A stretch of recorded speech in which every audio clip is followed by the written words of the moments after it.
record? All right, we are good to go. Here we go. Okay.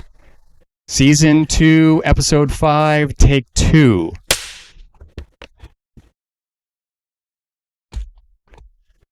Welcome to Quantum Kinetics First Diffusion, Season 2, Episode 5. I'm here with Jason MacCoy. Jason MacCoy. It's always so good to have you on. What are we going to be talking about today? Well, last time we left off, we were talking about the workings of the inner ear and how there's these three bones in the inner ear that help to amplify the sounds that hit the eardrum. Mm-hmm. And you were mentioning something about how the ear has these different like parts to it. Mm-hmm. So how does that work? What is the outer ear, the ear canal, and then like the eardrum, and then inside the head and ear? Right. So there's three pieces to the entire ear. Okay. There's the outer ear, which is that thing that absorbs all, it's like a radar, it absorbs all the waves. Uh-huh. Then there's the inner ear, which has that hammer tiny bone amplifier, which can amplify the sound by 22% or 22 times. It's huge factor increase. Wow. And then that goes into your nerve, and that signal goes into the cochlea, which is the inner ear. And that then in the cochlea is basically a Fibonacci spiral liquid chamber, resonant chamber. It's like a piano that's swirled around into a circle. Wow. Yeah, and then in the circle, in the liquid, there's these little hair particles, or not particles, but like hair follicles. Thank you. Yeah. I know, particles, follicles. Okay, I need another drink. No. Yeah. And so then those signals, those wave oscillations, particle oscillation as an energy generator, those waves get turned into a signal, electrical chemical signal that goes into your brain. Huh. And then your brain discerns if it's a cat in the bushes or a bear in the bushes or whatever, or a beautiful woman walking up to you. And so your brain has the ability to take a very small hertz frequency of the universe and turn it into an electrical signal that your brain can interpret. Very similar to our circuits, where we take basically a small, tiny input and then increase it by a huge factor using the ARC reactor technology of fusion on demand. And so we use Mother Nature's processes to create these huge effects, just like Mother Nature. Well, so many of the designs of Mother Nature are just perfectly done. It's like, have you ever seen like a magnification of like a shark's skin? Have you seen the little, this scale? They're like little scales, and they all have like water grooves in them for channeling water and keeping bugs off, or parasites off them and stuff. It's a perfect design. It's amazing. Mother Nature has all the secrets already figured out, and our job as human beings on planet Earth is to not be so conceited and like arrogant that we know everything, because we definitely don't. No. And so is to be like good scientists, is like observe the data points, observe the universe, and say, hey, if Mother Nature's doing it a certain way, can't we do it that way too to make it better? There is a thing I saw on whale, like the arms of a whale. They're on the front of an arm, the arms of a whale. Are they called arms? Are they fins? I think they're fins. But they used to be arms, right? Or they're fins? Well, if you look at the bone structure of a whale's fin, it looks like a hand. Right. Okay. So like phalanges, right? The fingertips. Right. So on the front edge, there's these bumps. And for a long time, they're like, why do they have these bumps on the front of the fin? You're talking like a humpback whale? They have those like weird bumps? Actually, in a lot of ways, they kind of look like a big boat. Like they even have lines going down their stomachs, and you know what I mean? They're like kind of look like the underside of a boat. They must perform the same function. Well, the tail, even the tail of a whale is very, like when you see it breach up and it has its tail up, it has that really interesting geometrically shaped balance effect to it. It kind of strikes you like, whoa, that's a very interesting shape. Right. It's a very important shape. I don't know why it's important. Well, where I was going with that, with the fin thing, is those bumps on the front of the fin actually help channel water in a certain way, and they've started using that design on propellers. And those Those Jeez. propellers are more efficient. Are these like submarine propellers or just normal like commercial propellers? They're both. I think it does. This you would know more about the physics of what's going on here. They somehow minimize the amount of cavity. Oh, a cavitation. Cavitation. Cavitation's bad on a submarine, Right. prop because it makes loud noises. And it wears out the propeller. For It pits it. It Yeah. makes these little pits Yeah. in it. Why is that? Because it's a vacuum. It's constant popping a vacuum, and is that why? Yeah, and so when you have a cavitation event, it causes a lot of stress factor in a Right. localized region. It's kind of like a cavity resonator. Like if I take, for example, this bottle, the neck, just like your ear, the canal of your ear, there is a neck to it. And if this liquid is all the way up here and I blow over it, you see how this is a really high-pitched resonator. Let me do this one. This one's, fortunately drank this one on our previous take here, but here we go. Hear how low that one is? Yeah. Because your neck is actually quite long now. Like you see how long it is? Your resonator, and this is called a Helmholtz resonator. And this is a physical mechanical design that actually can be used in circuits. Oh yeah, you would keep mentioning circuits, and I'm like, why? How does that relate to the ear? Okay. So, and the way the ear amplifies the sounds of like hertz in the air, compressional waves, is that bone inside that little tiny bone, that three bone structure system. Yeah. The eardrum, which is the foam basically, picks up the pressure. The bone inside starts ringing, and that ringing pushing pressure goes to the cochlea, which essentially is the keyboard. It's a spiral keyboard that picks up like different and then your brain goes, oh, that's an electrical chemical. That's exactly what it does. And because the cochlea is filled with water or a liquid, it actually has the ability that speed of sound goes super quick. It's a really responsive reaction, just like a circuit in the Quantum Kinetic Well technology that we use with the ARC reactor technology. So what we've done here at Quantum Kinetics is we've taken the understanding of Mother Nature and put it into a circuit that does nuclear fusion on demand safely and reliably. And it's patented, trademarked, and copyright protected and research verified. It's like the future, man, is here. Yeah. And we have the ability to manipulate unique forces.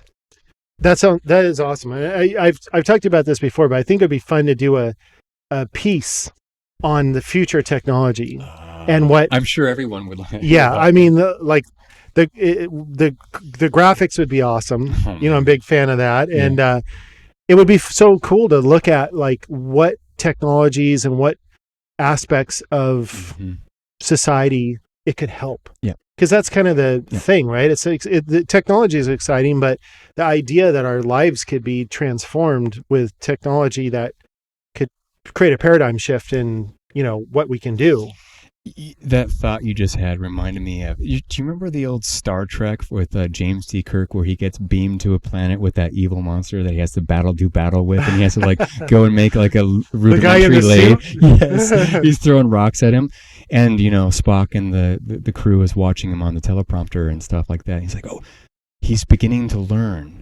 Like he's going and finding the minerals. He's going and finding the bamboo gun barrel, right? And he's starting to put the rocks in, and he's going around and he's figuring it out. That episode reminds me a lot of what we're talking about here. Is like we're beginning to realize that Mother Nature, she's already showing us all the secrets. We just have to pay attention. And if we pay attention well enough and we design our devices well enough. I mean, even the wing of the bird and, Boeing and all this stuff, like it's all inspired by nature. Well, have you ever seen the sort of side-by-side thing where they show, I think it's a Peregrine Falcon and a stealth bomber? B-2 bomber. And they kind of the profile looks the same. Yeah, when you look at it straight on, it exactly has the same shape. Even the cockpit of the nose Oh, the really? bird in the cockpit. It's very similar. You know, I saw the other day, I saw maybe it's a new, I don't know how new it is, because, you know, I always feel like these technology companies are like 30 years ahead. And I would say we were we're just looking at we're looking at the old stuff, but it was a cross section of a wing with a flexible like skin, and you could see inside of the wing, and it had like this sort of crisscross like pulley system, and you could flex the wing so that the shape of the wing could morph. Yeah, how crazy is that? Dynamic, shape-shifting exoskeleton. Yeah, exactly. Yeah, and I don't know how far I want to go into that, but like the pistol shrimp, I don't know if you're familiar with the pistol shrimp, but the way that the shrimp's pincer is designed, and then when it fires it down, it creates a tiny bubble of cavitation that's so powerful and so perfectly geometrically shaped, like a resonator. It amplifies and then detonates instantly the water of the ocean, and actually submarines, like military submarines, can actually detect when a pistol shrimp is firing. It goes click, click, click, click. And they can actually hear it on the sonar and the sensors. Yeah, it's crazy. And doesn't it even make a little spark? Yeah, it's called sonoluminescence. Wow. It makes like sonic? It's a sonic boom basically in the water, and it creates a blue flash, which is basically hotter than the sun. Just because it's doing it so fast, it's creating a cavity in the water, or like a empty cavity? It's totally like this, right? Like, for example, if this is just normal ocean water and everything's equalized, when the pistol shrimp clicks it down, his shrimp arm, it basically makes the localized universe in that water basically lose and cavitate in, because the forces aren't pushing back anymore, because they're all being pushed in, and then it pops, and there's this energy field that comes out, and then it tries to renormalize. It's almost like the veil, like we were talking about in the last episode with you on, the veil momentarily is pulled back and then open and closed, and then all this energy weeps out, and then it stuns its prey. Yeah. And then it just eats it. And it can shatter like shells of... Oh, yeah, mollusks and stuff like that. It just... It's amazing. You know, there was another... we were looking at this the other day when we were doing a Zoom thing, that prehistoric fish that has the jaw structure that has... What you said, it had to have 3... It was a points. hinge. Yeah. It's like, you know, when we're going into like Home Depot and you have to get the I've used that thing before. It's like, honey, we need to have you trim the trees. Go get a clipper. Like, oh, okay. And you look at the way it's designed. Yeah. It's 2 hinges, but there's a 3rd hinge in the middle at a certain angle. Right. And as you open it and then you close it, it gives you an extra magnification of compression power. Right. And that's Mother Nature's process too. It's so interesting how that those mechanical designs, or even chemical designs, like there's a bug that can create a chemical reaction that burns the predators that are trying to attack it. It's some kind of beetle that shoots out this, like, it mixes the chemicals right when it is trying to defend itself, and it like burns it creates a chemical reaction. They used to make missiles that did that actually back in the day. They would have a catalyst that when they'd fire the missile off initially at the explosion, at the same time they would mix certain chemicals together, and it's proprietary what those chemicals were. But as it was doing that, it would make basically super electrolysis occur and like current flow, and then they'd use that energy to keep the missile going. Wow. So it was a electrochemical, reaction, like the beetle, to burn and make energy or defend itself. Yeah, there's so many designs in nature that are just, I mean, as an inventor, as a creator, I see you have all these mechanical things around here, even 3D printing, right? Yes. I heard somebody one time say that your body, the best 3D printer in the universe is your own body, is a biological body. Because think about it. Your body has made bone, it's made flesh, tendons, blood that has iron in it, that's absorbing oxygen, and you have hair. Your lungs. Your eyes have a lens. in them that absorb electromagnetic radiation and turn it into electrochemical signals, so you can see things. Right. Yeah. Just like your ear. Yeah. This is really important, Jason. Huh. Your ear is picking up a hertz frequency. Your eyes pick up a hertz frequency. Your body is able to detect electromagnetic energies at different frequencies, like on the keyboard, to interpret the universe to stay alive. Yeah. You have a lot of sensors on your body: heat, vision, sight, sound, smell, taste, touch, intuition, maybe. And that one's coming. That is going to be the last evolutionary state for the human race, is the intuition. Like when you get that gut feeling, Yeah. like, oh man, I shouldn't do that, or I should do that. We're going to get so good at experiencing the higher collective consciousness. Dana Kipple would call it plasma intelligence. We're going to get so good at that we'll be able to know if people are lying. You know, like lying won't even be a thing anymore. And wow, could you imagine? that'll put a lot of relationships to the test, I could imagine. I mean, but it'll also let everyone know who you really are. I mean, like it will be basically where we need to be as a society. Well, you and I were talking about that on a phone call. Oh, yeah. This was an interesting one, right?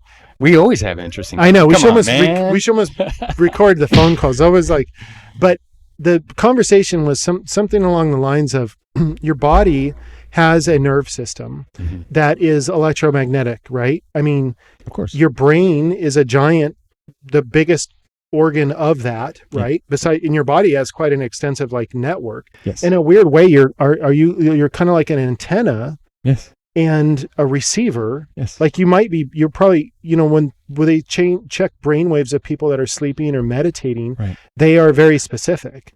And so maybe we can. They're very low frequency. Yeah. And so is it possible that maybe we can, like, you could pick up on somebody's thoughts because your body is literally an electromagnetic antenna? Receiver? Yeah.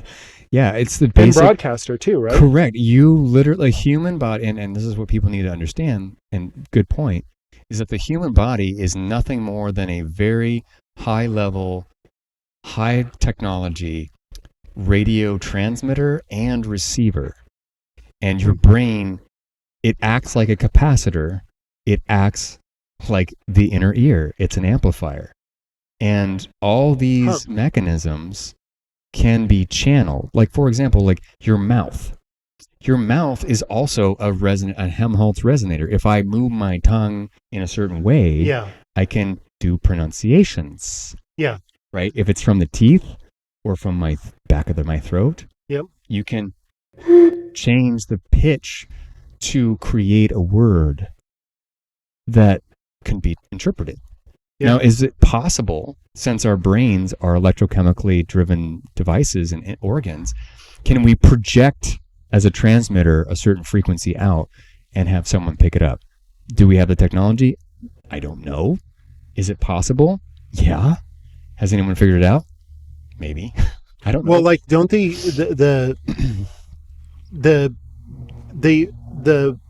like they put those crazy helmets on people and then it like picks up on their brain waves?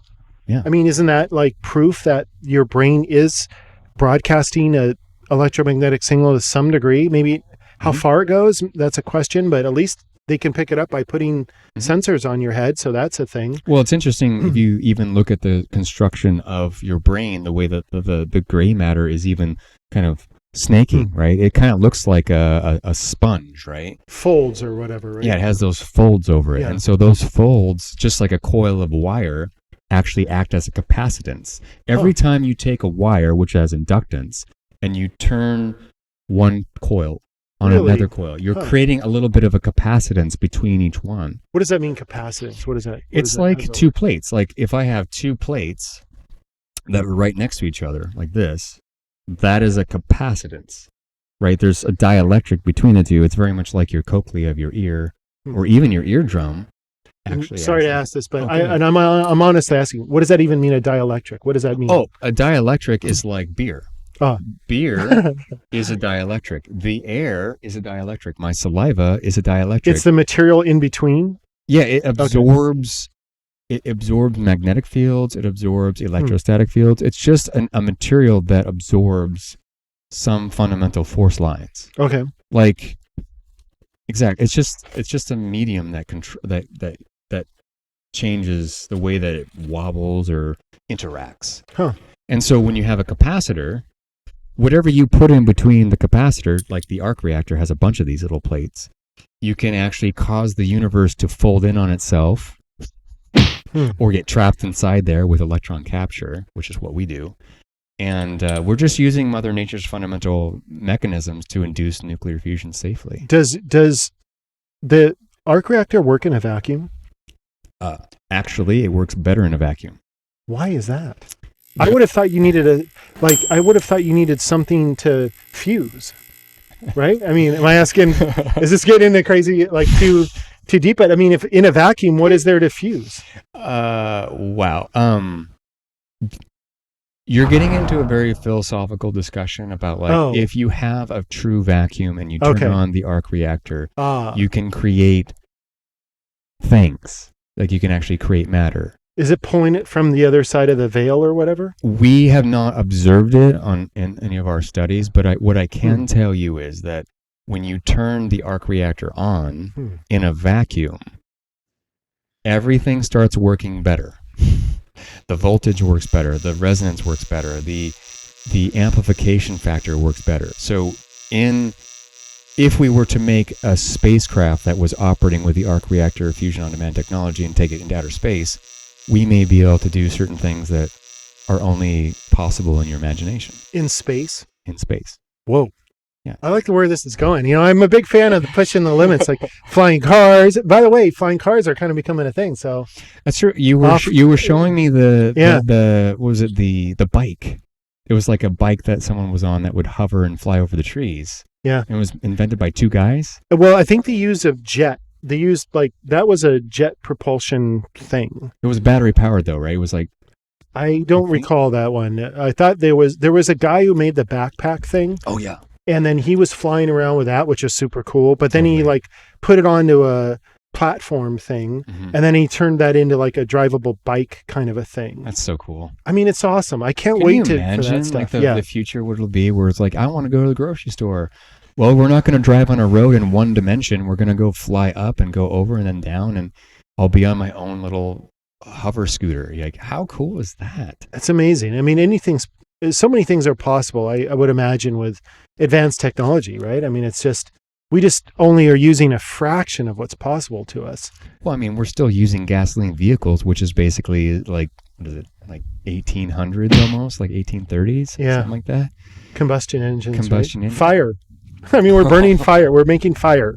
We're still making fire and smashing things with rocks. Right? Well, now we have nuclear fire with this technology. So, I mean, there are people that are there. By the way, I just want to thank you, all the audience too, for subscribing. We have like 285,000 subscribers now, and we just want to say thank you so much for coming along for this awesome journey of learning and education for nuclear fusion, first diffusion, and it's really exciting, and we're happy to help teach you guys about the technology. Now, we're not telling you exactly how to do it because that's not something we should be doing, because it's just not responsible. But what we're doing is trying to teach you, like children, like Sesame Street, like, this is possible. This is where we want to go with this.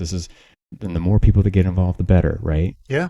Well, and it's interesting stuff. I think, I'm genuine when I ask you these questions, I'm genuinely asking you these questions. I really, and when we talk over lunch and stuff, it's like, there's so many things about science that open the possibilities of transforming the way that we live. Oh my God. And one topic that I keep hearing more and more about is plasma. Mm-hmm. So I'll tell you what I know about plasma, and then you kind of take it. Tell me from there. I'm excited. So there's different phases of matter. Mm-hmm.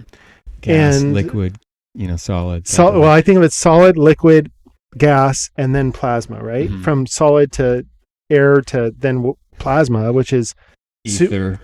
Ether beyond that? Oh yeah, maybe. Okay. Yeah, think about it. Ether. Huh. You know what's interesting is that the Chinese element symbol, that we're getting way off topic here, but it has ether in it. It has the category, like a whole category.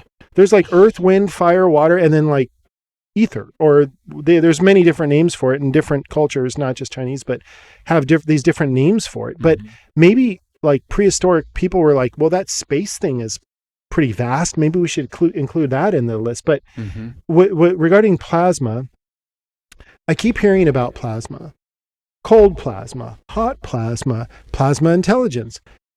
What is it? What is it about plasma that we should be understanding that relates to the technology that you're developing?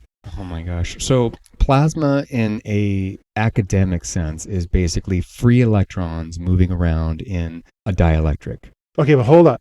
Yeah, I know. I went real technical there. I know the word dielectric. I'm like, what that one? But it's like I think it's like gas that has so much energy the electrons can't stay on the atom. Is that right? It's like if you had a magnetosphere of the Earth, right?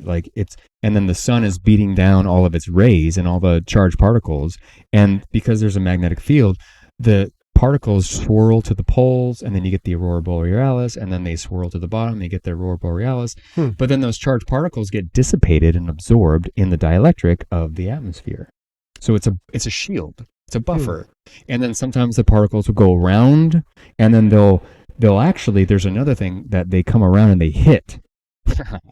That's really interesting, is that the particles will deflect into a focal zone, and then they hit, and there's this thing called a plasma echo, where all the charged particles hit each other in a single point, and there's a cavitation event where it pushes back, and there's extra energy that gets pushed back into the planet, but which might even have to do something with Schumann resonance, maybe, potentially. But plasma, in the academic sense, is just electrons ripped away from their atom structure, and they're just flowing. Electrons flowing. But continuously. They want to come back. They want to come back to the atom, but there's too much energy, so they can't, right? Correct. If you go in your room or into a kitchen, you turn on a light switch, you just activated plasma, because the conductive wire in your house is pushing electrons. It's flowing electrons. It's very small, but you're creating a small plasma field. Okay, I have a very specific question for you. This total curiosity thing here. So my understanding is when electrons go from one energy shell to another, and they bounce back and forth, they give off a particular frequency of energy, right? Sound wave. Is there a special kind of energy that gets kicked off when a electron that is in a plasma state comes back? Is there a special kind of an energy that gets dissipated? It depends if the electron is in the cloud. If it's in the K, L, M, N cloud, the orbitals. If there's an electron that's not even in any of those clouds. Hold up. What's the K, L? What are those? Those are orbitals. So an atom has certain orbital shell levels, right. Much like valence a planet. Shells? Correct, valence shells. Thank you. And it's like an orbital planet circulation, but it's really not. And this is where Bohr and Einstein really kind of fought a lot. But the point is that if there's an electron in the K and it moves to the KL, and then it moves back to the K, it'll emit a certain frequency photon as a normalization. Okay. Right. I think what you're asking is if there is no electron in any of those, it's a free electron. Yes. And it moves or gets deflected, will it emit a photon? Well, if it comes back to the atom, if it comes back to it gets caught up in it. Yeah. Now it's orbiting the atom again because it lost a certain amount of energy, and it's back. It's an interesting question. So when an electron, you're saying, I'm just getting it straight. Yeah. You've got an electron out here. Yeah. In a plasma. And it's plasmating. Yeah. Right. And then it comes back. And it gets jammed in here, and it's like, I'm in now. Now it's orbiting again. Yeah. So does it emit a photon when it does that? What does it emit? Is there something special that it emits when it went from being a plasma to a orbiting electron? I would say yes, depending on where the electron would fall into. Sometimes it would just fall into the K.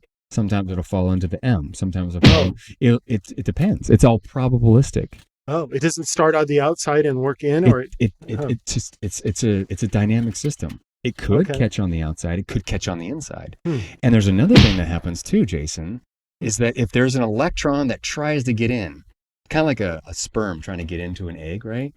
when it gets in on the outer side, sometimes the inner electrons will go, oh my gosh, you've disrupted this stability. And then the inner electron will fall into the nucleus, just turning it into a new atom. That's called transmutation. Right.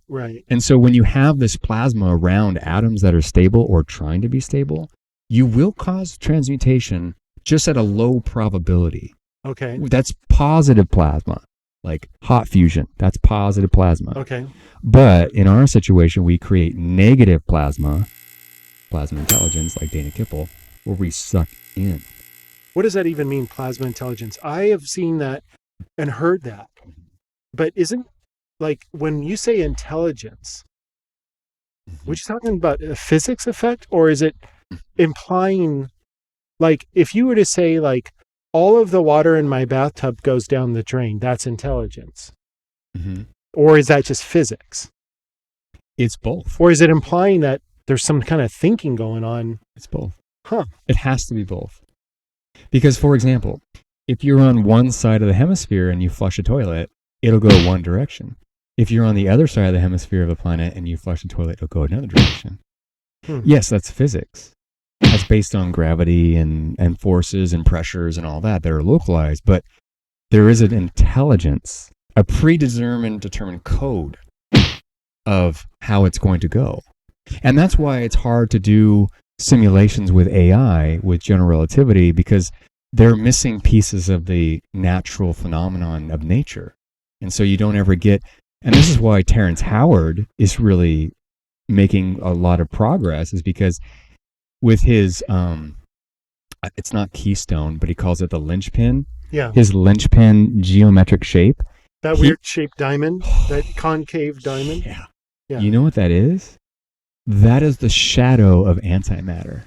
What the heck? And he has literally made, and I hope he's watching, but what he has done with the linchpin design is that he's created the conjugate of a planet's gravity, which is the antimatter, but it's a shape, it's a shadow. So when you take the shadow shape of the linchpin and you plug it into an equation and you just keep adding more and more and more, in the equation, he can get a simulation of Saturn with the rings perfectly.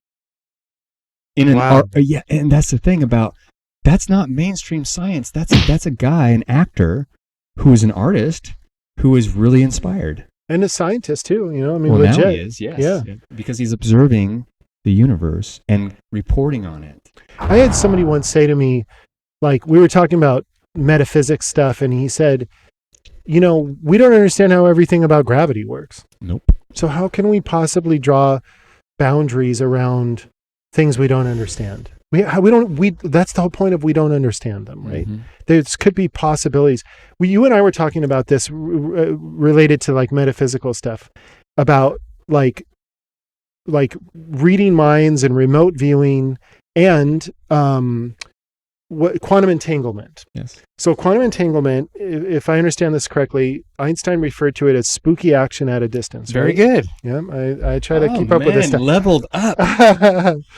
I love watching this stuff. I just always end up, I've watched so many shows on like quantum physics, and after the end of them, I'm like, I don't know if I understood anything about that, but I know I can ask about it. That's what I enjoy about this, is the follow-up questions with you. I've seen what's that all about? But so quantum entanglement says that you can take two atoms or Did you know that we're quantumly entangled right now? No, how? By gravity, by Earth's gravity. You have a mass, I have a mass. The Earth below us has a mass pulling us down. Huh. We're entangled in Earth's gravity. Okay, but let me ask you like a finer aspect of that question. So here's my understanding of what I think quantum entanglement is, and you tell me if so I thought it was something that if two particles get entangled, then if you flip one, the other one will flip too. Mm-hmm. No matter the distance. That would be an electron. Okay, an electron. That's like the most basic one. And so the spin of one immediately affects the spin of the other. Across any distance of space. Mm-hmm. Which would mean that somehow that's happening faster than the speed of light. It is. But what's in? Okay, this is $1 million question. Like I love, like I gotta ask you, what's entangling them? How is it that they're related to each other over? Is there a field connecting them? Is there? How is that possible? The only way that you could have an instantaneous entangled particle that would go faster, the information would go faster than the speed of light, would be when there's actually two. One, you would have negative light. What's that? Exactly. There's that. And then another one is where you have a situation where the permeativity of free space, which is the resistance, is 0. Right now, the permeativity of free space, the resistance is 377 ohms, which is a resistance. It's the resistance of everything. It gives the speed of light its speed limit. Okay, it's a resistance in a circuit. By the way, the universe is a gigantic circuit. And so there's two ways to have the entangled particle communicate instantaneously. 1, negative light. 2, 0 permeativity of free space. 0 resistance. And if you have 0 resistance, you're instantaneously there. Just like a spacecraft, actually. Warp cores. Or maybe I'm just totally throwing this out. Are they maybe they're the same thing across space, and that space doesn't matter if... Yep. That's pretty good. Like that's actually where space basically goes to null. Is that a wormhole? Yeah. They're connected by a wormhole? Some tiny... Everything in this room has the ability to open up a wormhole because everything's full of electrons in this room. And remember, 99.99% of the beer bottle is empty space. Like this one right here. Yes. And it's... Okay, now here's the thing.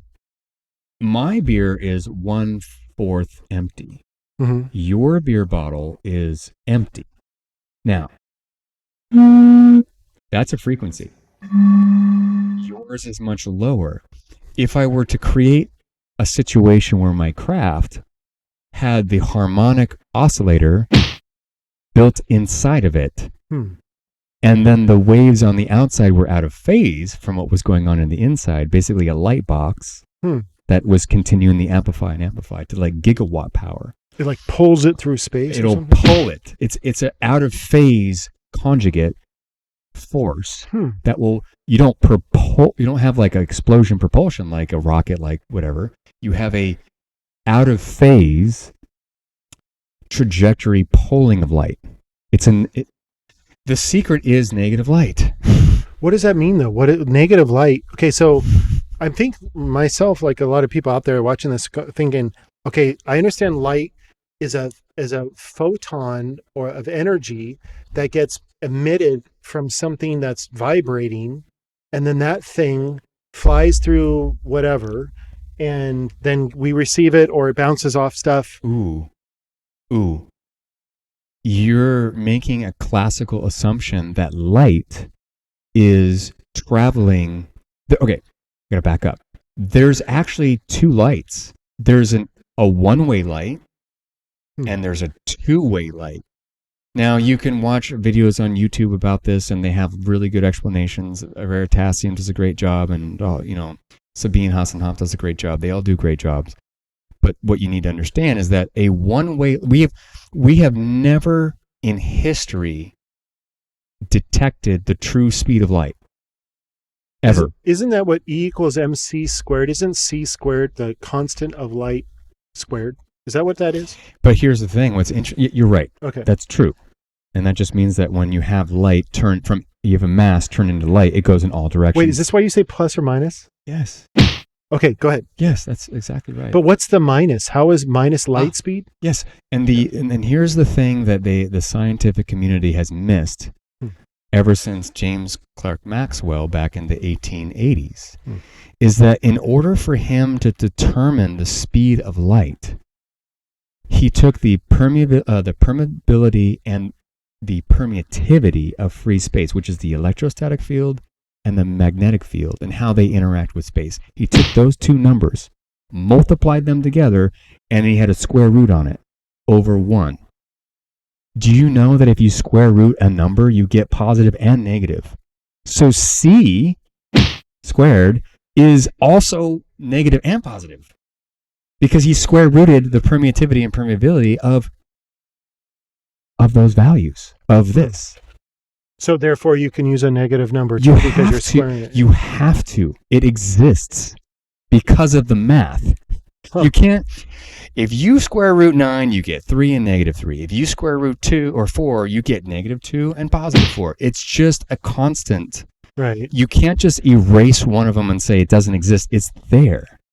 And this is why it's so hard to determine the real value of the speed of light, is because when you start the stopwatch and the light's going towards you, when do you know to turn on your stopwatch to let it know when it hit you? It's a signal. Couldn't they like shoot a laser through a vacuum or something like that? Oh, they do that all the time. And that's why LIGO is having such a hard time really picking up these gravity waves, is because potentially gravity is not even a positive wave of light. It's a negative wave of light. Huh. Yeah. Maybe it's just negative wave of light. Yes. At a super low frequency or super high frequency? Well, super low, right? Super low. I'd say both. But I thought LIGO was that L-shaped thing. We talked about this in the other one. Mm-hmm. Is that L-shaped thing in Eastern Washington? That's the only reason why I really know about that. Is that that thing detects? There's like mirrors and lasers, and then if interferometer shift of the diffraction period. Right. If there's a wiggle in it, that means the whole thing vibrated at some micro amount, and that means there was a gravity wave that came in, right? Right, but remember the gravity wave of Earth, which actually is a little bit of negative light. Remember, we need to back up and understand what time is, right? We need to talk about time for a second, time dilation, right? Because if I'm out here as an astronaut, and this is Earth, right? And I'm way out here, time is going really fast. Like I'm aging way quick right now. And we have studies on this from NASA, and they had twins and stuff like that. I forget their names, but if you take this astronaut and you bring them closer to Earth, let's just say you put them on the Earth's surface, they'll age slower. This is called time dilation. Right. Okay.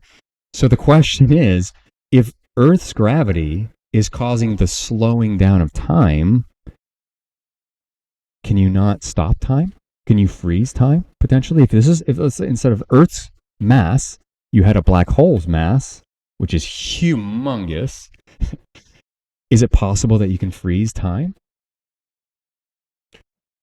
And if you freeze time, is that not the definition of taking the ohms of 377 ohms and making it 0, and then you've frozen time and space? And now you've entered into the realm of whatever. Is that, and so plasma intelligence.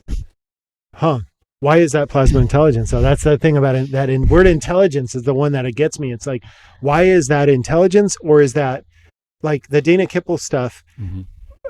When you call it intelligence, like what I think about when I think of intelligence is like a monkey can figure out how to stack those. You ever seen the monkeys do the thing with the blocks and the circles, and they stack them in the things, and they get a peanut, and they're doing it super fast. And the screen, they do like the figuring things out on the screen. That's another thing. Yeah. Okay. So here's an interesting, this is a side thing. No, it's where the depths of, by the way, I want to get back to what negative light is, because that's fascinating. That is gravity, by the way. Negative light is gravity. Yes.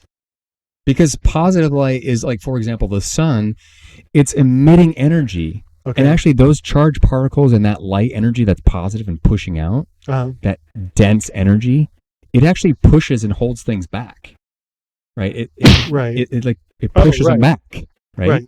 Isn't it the sun a constant tug of war between the energy emitted that's blasting everything outward, and then the gravity that's pulling everything inward? Yes, exactly. It's all a harmonic oscillator using particle oscillations as an energy generator, right? And let's just put it this way. If we take your guitar and you grab a key and you string it, right? Yeah, go ahead. I'll explain this real quick while he's grabbing it, because he's going to knock stuff over. I know he is. Yeah, there he goes. Yeah, I almost did. So if you take your string and you roll your hand down it, but you're plucking the string, periodically you'll get more of a negative wave action. Okay, so go ahead and roll down the electromagnetic spectrum real quick. Okay.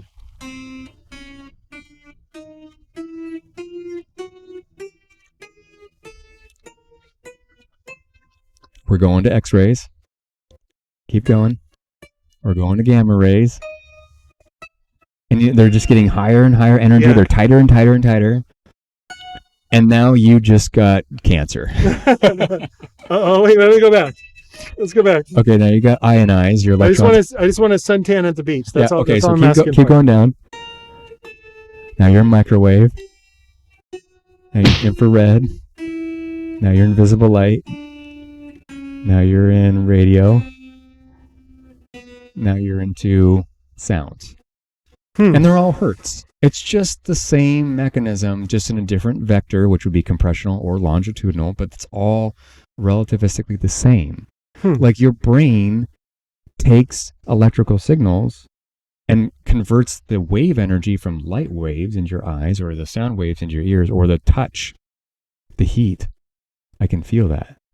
You're just basically interpreting electromagnetic radiation and turning it into electron flow. Wait. You can do that? You can turn waves or suck in electrons to turn it into light? You can do that? Your brain, nature, Mother Earth, and plasma intelligence, it has it all figured out. And it's our job as human beings to figure this out. Because if we don't, we're in big trouble.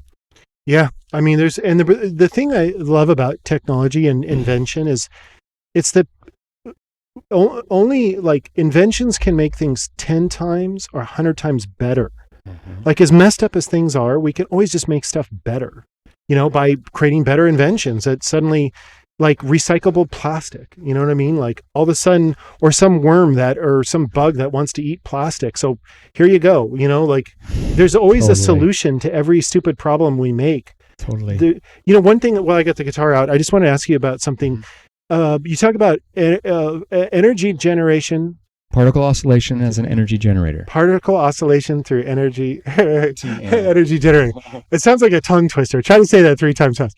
Wait, say that to your girlfriend. Particle oscillation through it's a tough. Yeah, that's really some sweet talking stuff. The physics don't seem to work as well. But you mentioned like different frequencies. Do you, like on a guitar you can play a chord, like here's a major chord.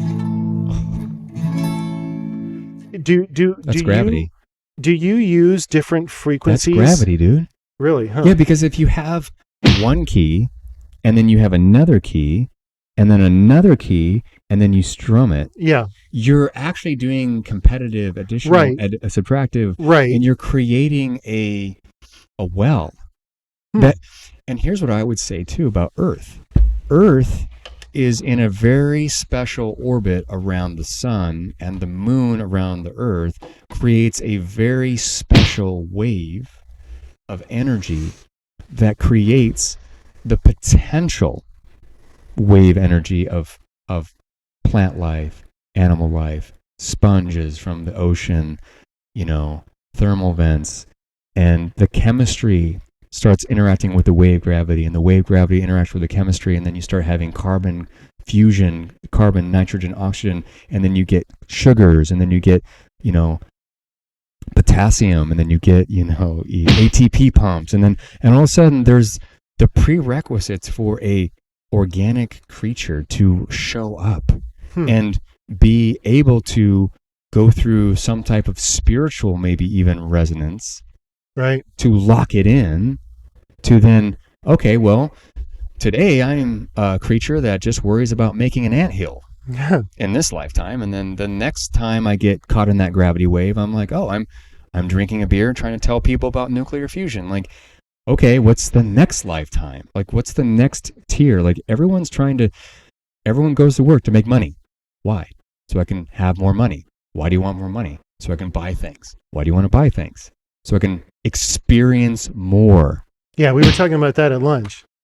Also survival, legit. Like there's a lot of people, you and I were talking a little bit about the positive sort of outcome of this. And that's why, I was you and I have talked about it a couple of times, putting together a segment talking about the future of technology, or how this technology could be used in the future to make the world a better place. And it will. And how when you think of this, what are the top use cases for it, if you can speak to that? Yeah, there's in my mind's eye, Mhm. my mind's eye says, hey, we have technology where we're running every single internal combustion engine on. Can I pick up one of these? Oh, yeah. I love this. I think the spark plugs. I love this them. one's good. I think the other ones are locked. Is it okay to call it a spark plug, or is that just totally under? No, it's a quantum injected spark plug. Like the first technology cool. I see is like we're running on clean water energy, for airplanes, cars, and whatever.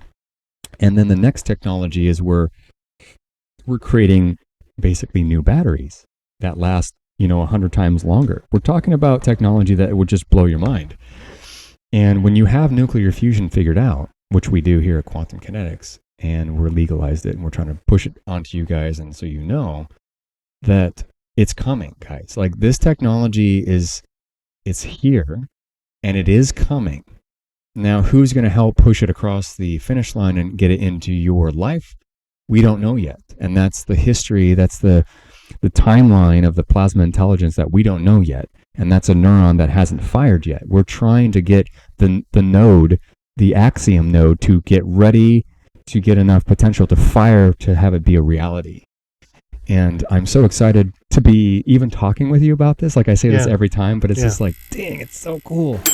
And I think a lot of people just assume that they're like, this is what I think about the way people, okay, there's two sort of obstacles that perhaps are part of what you're trying to do that needs to be overcome. One is that when you talk to people about cold nuclear fusion, bro, it's already been tried. Oh, it's done. That's the it's goose done. is cooked. It's done. No, that's done. It's done, bro. That's it. Like there's no going back now. Like we're getting ready for a documentary, and it's going to be launching in December. Yeah. And you've seen a little bit of it. I love it. And thank you so much for being the art director on that. Because you're going in the credits. Thank you. At the end for sure. It's so easy to look at somebody else's creation and nitpick it when you're doing the heavy lifting of putting the scenes together and watching scrubbing video over and over again. But when you just like sit back and cherry pick little things, like put that a beat forward or back, it's easy, but it looks awesome. I really watched it. I wanted to, I would have watched it again. I mean, and you're not even done. What are we? I think we're 22 minutes into it, and we're trying to make it to be about a 40-minute documentary. Yeah. But I'm so happy to have this come out, and from this point forward, ladies and gentlemen, nuclear cold fusion is here. There's no going back. Nobody can undo this. And this is a snowball that has begun rolling down the mountain, and it cannot be stopped. I'm sorry to say. That's the thing too. That's such a declarative thing to say, right? Because the stigma with nuclear fusion is that it's 30 years away, 20, 30 years away, always, and it always will be. Yeah. And why is that? Is that because the people in hot fusion have been shooting lasers at their plasma balls? Are they giving themselves blue plasma balls? They're also squeezing their plasma balls with magnetic confinement. So that's gotta hurt a little. I mean, you don't want to put your plasma ball in a vice, do you? Those guys need some help. I mean, is there anything we can do? No, but all joking aside, I mean, so let's take those two objections, right? Like one objection is, and I've asked you about this before, but I think it's such an interesting thing because the cold nuclear fusion has been tried. Those guys messed it up and were falsifying their information or didn't know what they were talking about. And that's it. But the rationale is that there are other things that could be done, and you're doing other things. Is that? Yeah. How do you see that distinction? Just to essentially, Fleischmann and Pons, they were technically doing fusion. They were doing electrolysis, and they had, the electrodes, the palladium electrodes were doped with hydrogen, and they basically turned into a hydride, and they were doing electrolysis, and they were having fusion sputtering events. It was low probability. It was happening. It was anomalous, but it was happening at very low percentages. And then when they detected something and they're like, oh my God, it's doing it.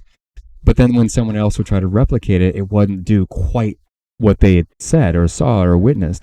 So technically they were doing fusion. Like every time you put an electrode and another electrode in seawater and turn on with DC current, technically you're doing fusion. It's just super low yield.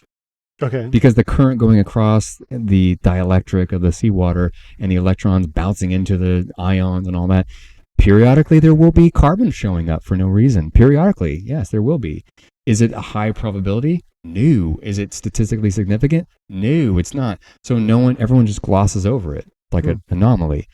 But when you have a new type of electricity, the Quantum Kinetic Well technology, every time you turn the knob, bam, nuclear fusion occurs 100% of the time. It's consistent, it's reliable, it's safe, and it doesn't use bulk ion heating. It's not necessary. You don't, like, for example, does a nuclear star form a core first before it ignites? Like, the question is, like, what are the 4 stages of how a star even ignites? I don't know. Nobody knows. Nobody really knows. Okay. Huh. Actually, in 1920, the theory of the stars was that they were a giant black ball of carbon coal that was burning in space. That was the original theory, which is half right. And then in 1935, someone came along and said, actually, it's a plasma ball. The plasma flame is on the outside, blah, blah, blah. Technically, that's 50% right, too. But to differentiate and pull them apart and say, no, that one's right, that one's wrong. Dude, you just ruined the whole thing. Technically, they're both right.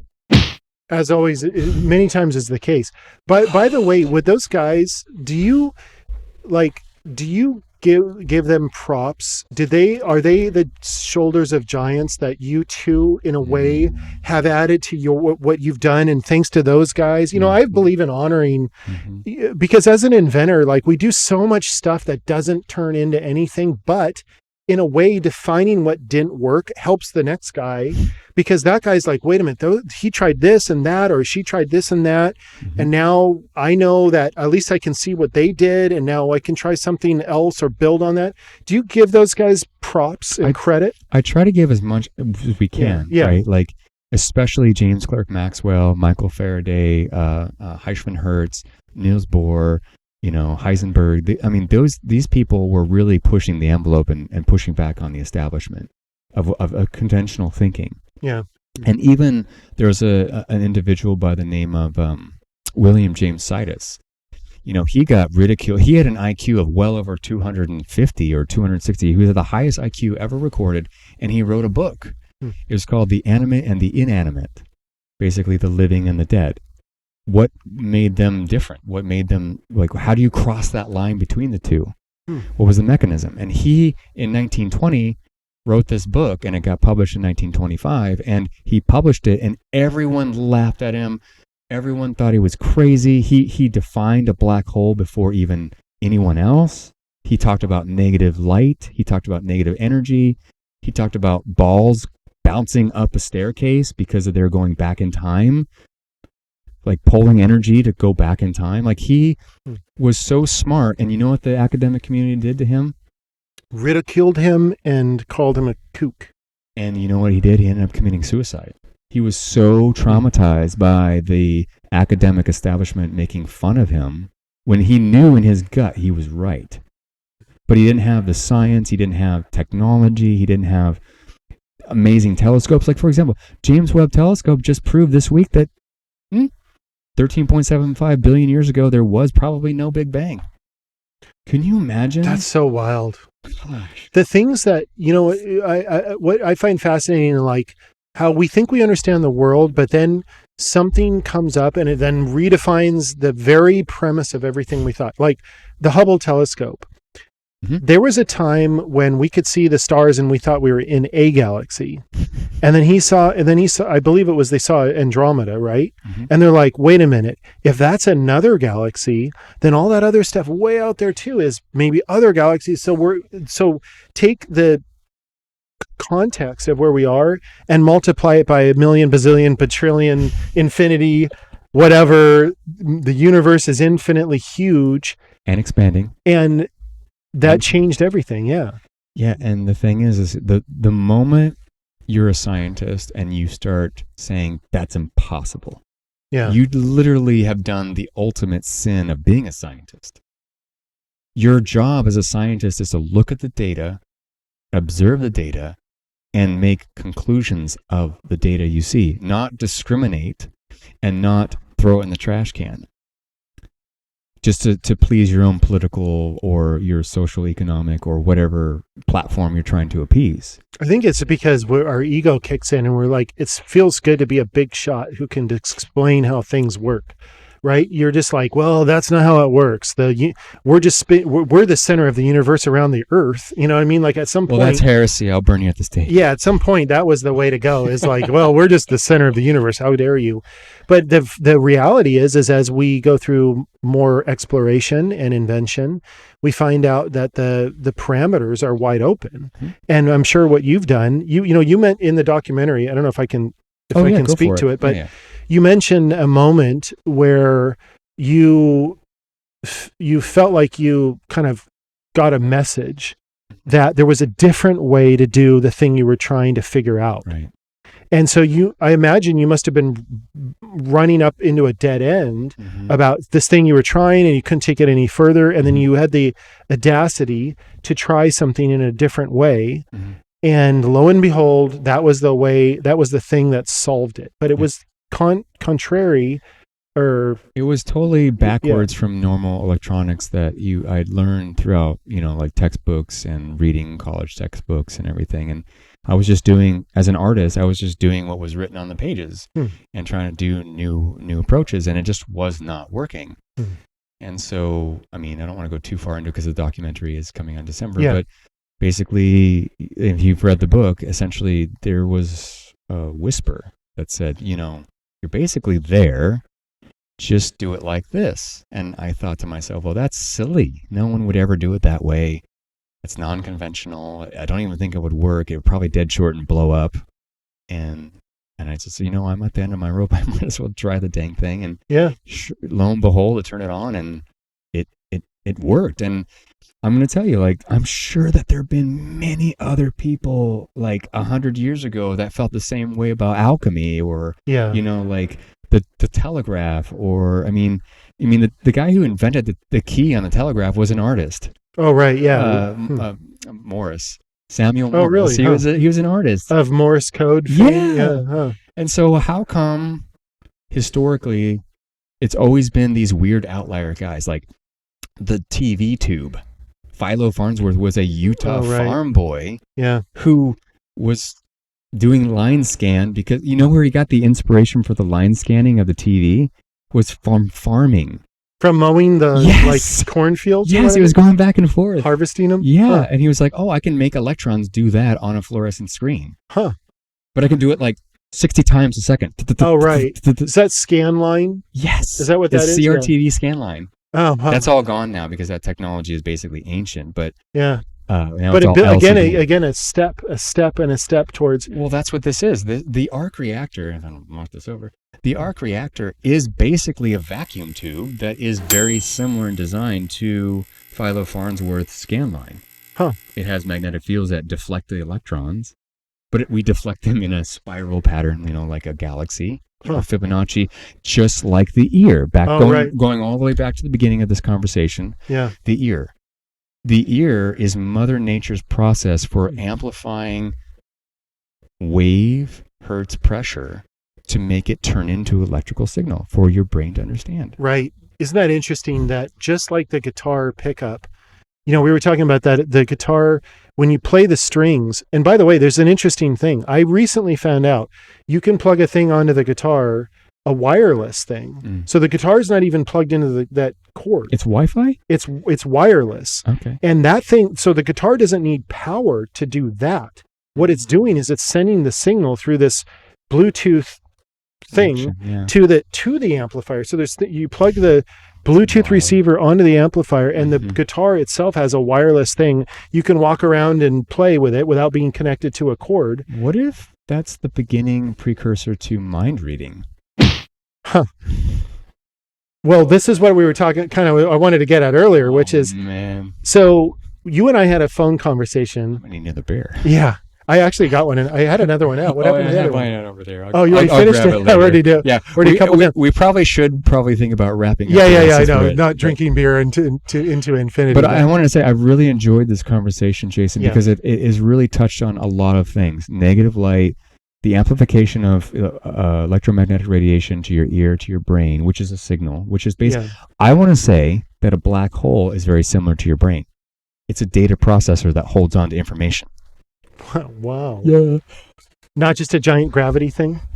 Well, I mean, it's information light. Huh. And does it convert light into mass? And is there any place I could go to learn more about things like black holes, mathematics, physics? Go ahead and check like out www.quantumkinetics.co. Yeah, there's tons of places. I mean, actually, YouTube's kind of a wonderful place. What about Brilliant? Aren't they a sponsor? Brilliant. They were a sponsor, and not for this video, but we really enjoyed work with them. They're that's cool, fantastic. Oh, that's awesome. Well, there's so much to learn about, and I think what people love about the videos that you and I do, in particular, because I just like pelt you with questions about random stuff. There's so much to learn about, and one thing I always enjoy talking with you about is that, like, I'll come to you with a thing, and you're like, "That's not how it really works." I'm like, "What are you talking about?" And then there's like a whole new explanation of it, which I think is really cool. Well, it's like your music. I ask you very specific questions, like, okay, you have a chord, you have a what was the word? You have a scale. You have a scale. And how do you, like, if you were playing earlier for me the sound of like the Star Wars. Yeah. You know, and it was like, hey, how did you jump from the 12-12 to the next 12 and do it so smoothly? There is a mechanism that you have to learn in order to make that jump, almost as if you're doing a jump to another universe in a way, between free space. I see the chords. I'm really going into something really interesting. That the chords, like the 1 through 12, would be like the Milky Way galaxy. Those are my chords. But I could go to another universe by jumping free space to the next 112. Yeah.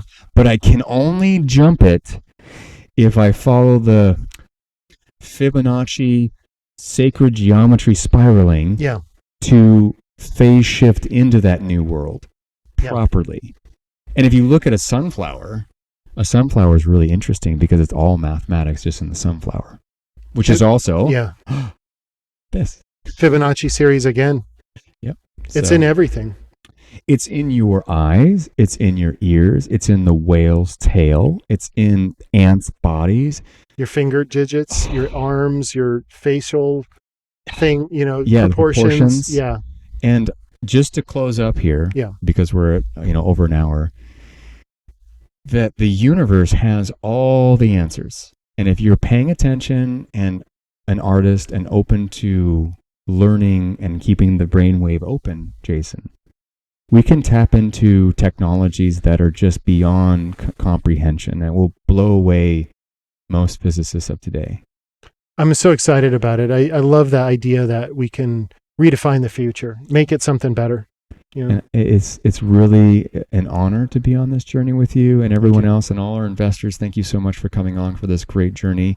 And we're not, I'd say that we're coming into the next chapter of the book, which is going to be the most exciting part.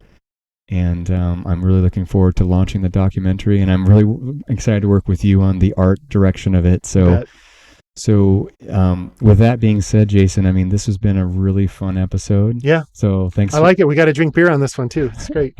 No sponsor though, but that's okay. That's okay.